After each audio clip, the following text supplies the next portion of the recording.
আসসালামু আলাইকুম। আপনারা কিন্তু ইতিমধ্যে জেনেছেন বাংলাদেশিদের জন্য এই বছরের মালয়েশিয়ার কলিং ভিসা অফিসিয়ালভাবে মুক্ত করা হয়েছে এবং আমরা আশা করছি সব কিছু যদি ঠিকঠাক থাকে আগামী ১ থেকে ২ সপ্তাহের মধ্যে মেডিকেল সহ অন্যান্য কার্যক্রমও কিন্তু শুরু হয়ে যাবে।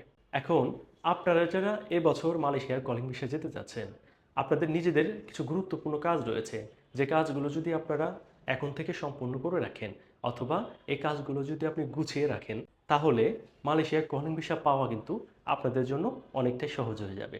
প্রথম কাজ হলো আপনার ডকুমেন্টসগুলো রেডি করে ফেলা, অর্থাৎ আপনার পাসপোর্ট, আপনার ভোটার আইডি কার্ড, আপনার পাসপোর্ট সাইজের ছবি এবং আপনার যদি কোনো কাজের অভিজ্ঞতা থাকে সেই কাজের অভিজ্ঞতার সার্টিফিকেট এবং পুলিশ ক্লিয়ারেন্স সার্টিফিকেট।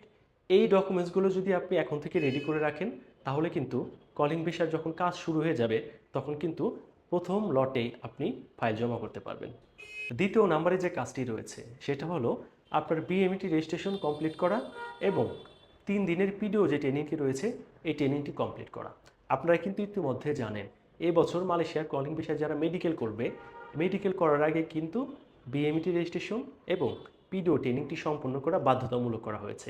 সুতরাং আপনারা এখনও যারা বিএমইটি রেজিস্ট্রেশন এবং পিডিও ট্রেনিং সম্পন্ন করেননি তারা দ্রুত এই কাজটি সম্পন্ন করে ফেলুন।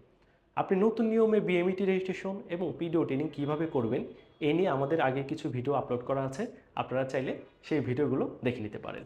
তৃতীয় যে কাজটি গুরুত্বপূর্ণ সেটা হলো আপনি যার মাধ্যমে মালয়েশিয়া যেতে চাচ্ছেন অথবা যে এজেন্সির মাধ্যমে মালয়েশিয়া যেতে চাচ্ছেন সেই এজেন্সি অথবা সরকার অনুমোদিত বৈধ কোনো রিক্রুটিং এজেন্সির কাছে আপনার পাসপোর্ট অথবা আপনার ফাইল জমা করে ফেলুন।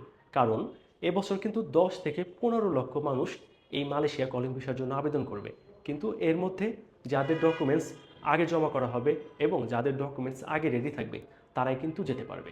সর্বশেষ যে কাজটি গুরুত্বপূর্ণ সেটা হলো, যেহেতু খুব শীঘ্রই মালয়েশিয়ার কলিং ভিসার মেডিকেল শুরু হয়ে যাবে, আপনি এখন থেকেই মালয়েশিয়ার কলিং ভিসার মেডিকেলে কোন কোন বিষয় পরীক্ষা করা হয়, কোন কোন সমস্যা থাকলে আপনি আনফিট হবেন এবং কিভাবে চলাফেরা করলে আপনি ফিট হবেন, এই বিষয়গুলো এখন থেকে আপনাকে সার্বিক প্রস্তুতি সম্পন্ন করতে হবে। অর্থাৎ আপনার যদি ছোটোখাটো কোনো সমস্যা থাকে তাহলে এখন থেকে ডক্টর দেখান এবং মেডিসিন নিন এবং এই সম্পর্কিত ভিডিওগুলো আপনি ইউটিউব, ফেসবুক অথবা টিকটকের মাধ্যমে দেখে এখন থেকে সেই বিষয়ে সচেতন হন।